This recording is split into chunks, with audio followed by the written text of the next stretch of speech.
السلام عليكم ورحمة الله وبركاته.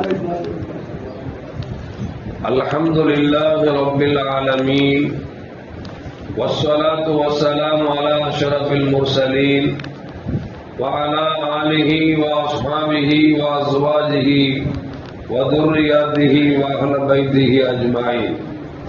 சங்கைக்கும் மென்மைக்கும் உரிய பெரியோர்களே, சகோதரர்களே, எல்லாம் வல்ல அல்லாஹு ஜல்ல ஜலாலுஹு நாம் செய்யக்கூடிய எல்லா நற்காரியங்களையும் முகஸ்துதியின்றி இஹ்லாஸான முறையில் இறைவனுக்காக மட்டுமே செய்யப்பட்ட நல்வணக்கங்களில் நம் வணக்கங்களை அல்லாஹ் கபூல் செய்து கொள்வானாக.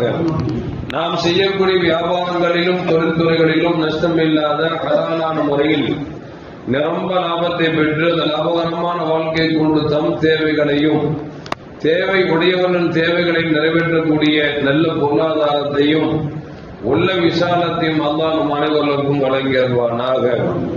கஞ்சத்தனம் என்கிற தீய பண்பை விட்டால் தான் நம்மை பாதுகாத்துக் கொள்வானாக. நம் கரங்களை என்றென்றும் கொடுக்கும் கரங்களாக ஆக்கி அருள்வானாக.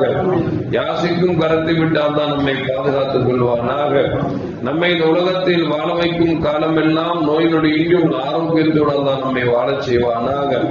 அந்த ஆரோக்கியமான வாழ்க்கையை கொண்டு அல்லாஹ் ரசூலை நெருங்கக்கூடிய அனைத்து நல்லவர்களையும் புரியக்கூடிய நல்ல முத்தகீன்களின் கூட்டத்தில் தான் நம்மை ஆக்கி அருள்வானாக. திடீர் மரணங்களை விட்டும் தீய மரணங்களை விட்டும் நம்மையும் நம் குடும்பத்தையும் நம் சமூகத்தையும் அல்லாஹ் முழுமையான முறையில் பாதுகாத்துக் கொள்வானாக. மருத்துவமனையில் செலவினங்கள் விட்டும் அல்லாஹ் நம்மை பாதுகாத்துக் கொள்வானாக. நம்மில் யாரெல்லாம் நோயால் பாதிக்கப்பட்டு வீடே கதி என்றும் ஆஸ்பத்திரியை கதி என்றும் அல்லல் பட்டும் அவதிவிட்டும் இருக்கிறார்களோ அத்தனை மக்களுக்கும் வெகு விரைவில் நோயை போக்கி உடல் ஆரோக்கியத்தை வழங்குவதோடு அவர்களை கொண்டு அவர் குடும்பத்திற்கும் சமூகத்திற்கும் நல்ல பலன் தரக்கூடிய மக்களாக ஆக்கி அருள்வானாக. நாம் இந்த உலகத்தில் வாழ்ந்து மறைகிற நேரத்தில் லா இலாஹ இல்லல்லாஹ் முஹம்மது ரசூலுல்லாஹ் என்ற கலிமாவை முழங்கு ஜன்னத்துல் ஃபிர்தௌஸை கண்ணால் கண்டு அகமகிழ்ந்து சிரித்த வண்ணமாக மரணிக்கக்கூடிய நல்வாக்கி பெற்ற மக்களில் அல்லாஹ் நம்மை ஆக்கி அருள்வானாக. மரணித்தும் மரணிக்காத இறைநேசன் கூட்டத்தில் அல்லாஹ் நம்மை ஆக்கி அருள்வானாக.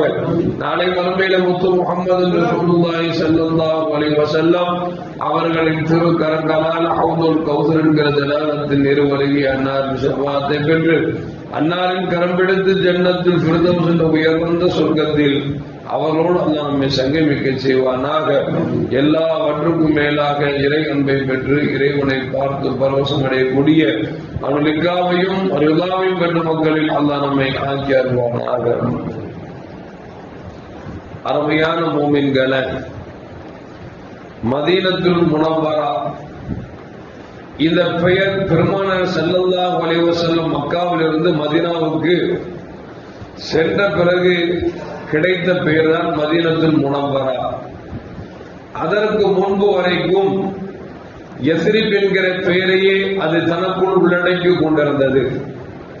பெருமானார் ஸல்லல்லாஹு அலைஹி வஸல்லம் எப்பொழுது மக்காவிலிருந்து மதீனாவில் கால் பதித்தார்களோ அன்றுதான் யஸ்ரிப் என்கிற பெயர் மாறி மதீனத்துல் நபி, நபியின் பட்டணம் என்கிற பெயர் வாங்கியது என்பது எல்லோருக்கும் தெரிந்த விஷயம்.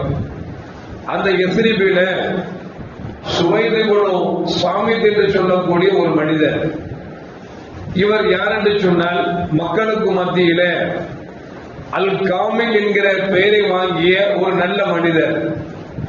இவர் சொல்லும் செயலும் அற்புதமான முறையில இருந்ததன் காரணமாக மதீனத்துல் முனவ்வரா என்கிற அந்த யஸ்ரிப் என்கிற ஊரில் மக்களுக்கு மத்தியிலே மனதில் இடம் பிடித்த ஒரு மனிதர். இந்த சுவைத் இப்னு சாமித் என்று சொல்லக்கூடிய இந்த மனிதர் மக்காவில் முஹம்மது ஸல்லல்லாஹு அலைஹி வஸல்லம் இருக்கிறார்கள் என்பதை விளங்கிக் கொண்டு மக்காவிற்கு வருகிறார்.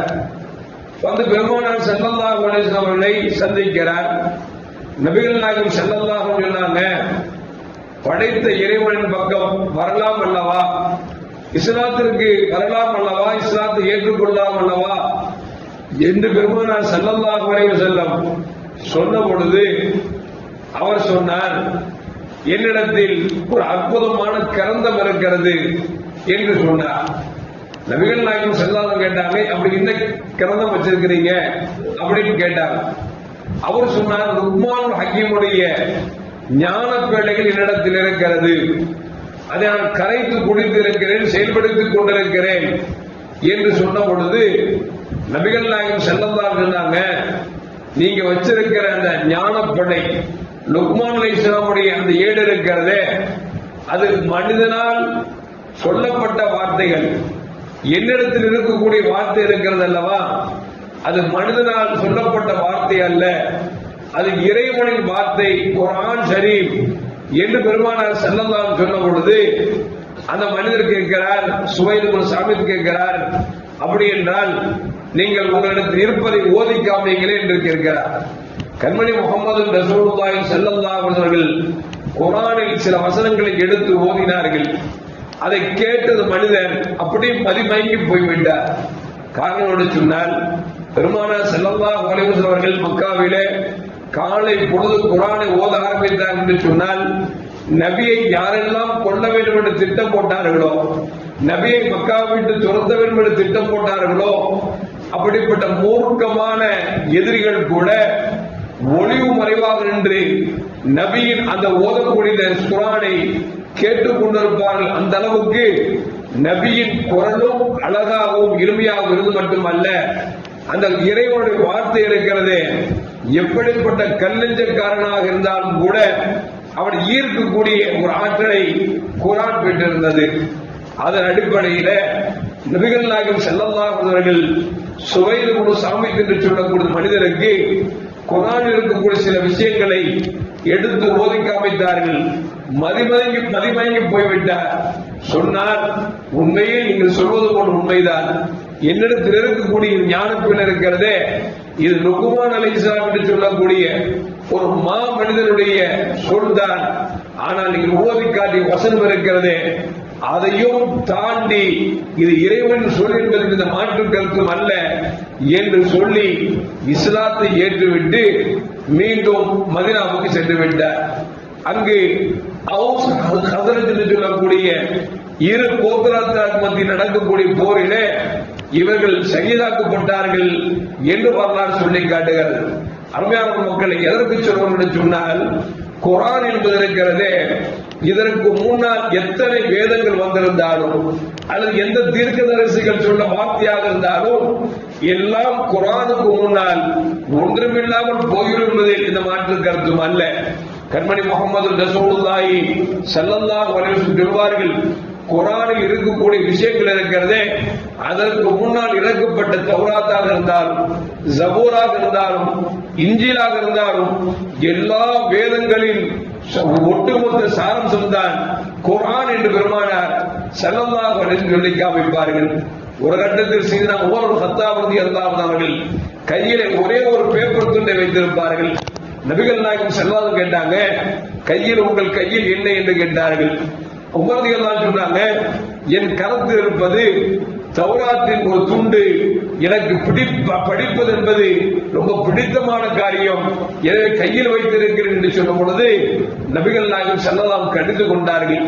குர்ஆன் இறங்கிய பிறகும் தௌராத்தின் துண்டை வைத்துக் கொண்டு நீங்கள் பெருமைப்படுத்திக் கொள்கிறீர்களா என்று பெருமானார் ஸல்லல்லாஹு அலைஹி அவர்கள் உமர் இப்னு கத்தாப் ரலியல்லாஹு அன்ஹு அவர்களை கொஞ்சம் கடிந்து கொண்டார். காரணம் என்று சொன்னால், தௌராத்தாக இருந்தாலும் குர்ஆன் எப்பொழுது இறங்கப்பட்டதோ அதற்கு பிறகு எந்த தௌராத்தும் ஜபூரும் இஞ்சிலும் மதிக்கப்பட வேண்டிய வேதங்கள் தான், அது இறைவன் வேதங்கள் தான். ஆனால் குர்ஆன் வந்த பிறகு அது எல்லாம் இல்லாமலாக்கப்பட்டு விட்டது என்று நபிகள் நாயகம் ஸல்லல்லாஹு அலைஹி சொல்கிறார் என்று சொன்னால், அருமையான மக்களே, உலகத்தில் எப்படிப்பட்ட வேதங்கள் வந்தாலும், எப்படிப்பட்ட அறிவாளிகள் எழுதப்பட்ட கிதாபுகளாக இருந்தாலும், எல்லா கிதாபுகளும் எல்லா அறிவு ஜீவிகளும் குர்ஆனுக்கு முன்னால் சரண்டராகி இருக்கிறார்கள் என்பது இந்த மாற்று கருத்தும் அல்ல.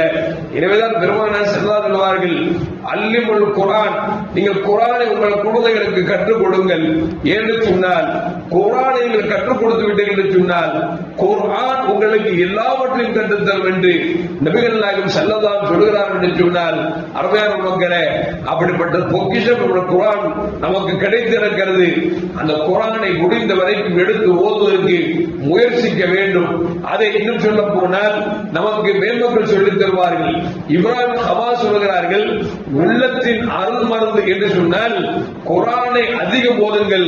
அதுதான் உள்ளத்தில் ஏற்பட்டிருக்கக்கூடிய எல்லா காயங்களுக்கும் மரணங்களுக்கும் கவலைகளுக்கும் அருள் மருந்து என்று சொல்லி இப்ராஹிம் ஹவாஸ் ரஹ்மத்துல்லாஹி அவர்கள் நமக்கு சொல்லி காட்டுகிறார் என்று சொன்னால் குர்ஆனை முடிந்த வரைக்கும் எடுத்து ஓத வேண்டும். நம் பிள்ளைகளுக்கு கட்டாயம் கற்றுக் கொடுக்க வேண்டும். என்று சொன்னால் குர்ஆனை தெரியாமல் ஓதாமல் மரணிப்பது என்பது ஒரு அவல நிலை, அசிங்கமான ஒரு நிலை என்பதை நாம் மறந்துவிடக் கூடாது. வயோதிகம் ஆனாலும் கூட குர்ஆனை கற்றுக்கொள்ள வேண்டும் என்கிற ஆசை என்று சொன்னால் அவருக்கும் குர்ஆன் இரவாகத்தான் இருக்கும் என்பதில் எந்த மாற்று கருத்தும் அல்ல.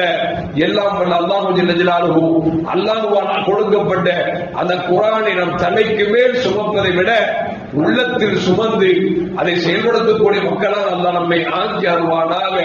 அஸ்ஸலாமு அலைக்கும் வரஹ்மத்துல்லாஹி வபரகாத்துஹு. ஸல்லல்லாஹு அலா முஹம்மத் அலைஹி வஸல்லம். ஸல்லல்லாஹு அலா முஹம்மத் ஸல்லல்லாஹு அலைஹி வஸல்லம். ஸல்லல்லாஹு அலா முஹம்மத் யா ரப்பி ஸல்லி அலைஹி வஸல்லிம்.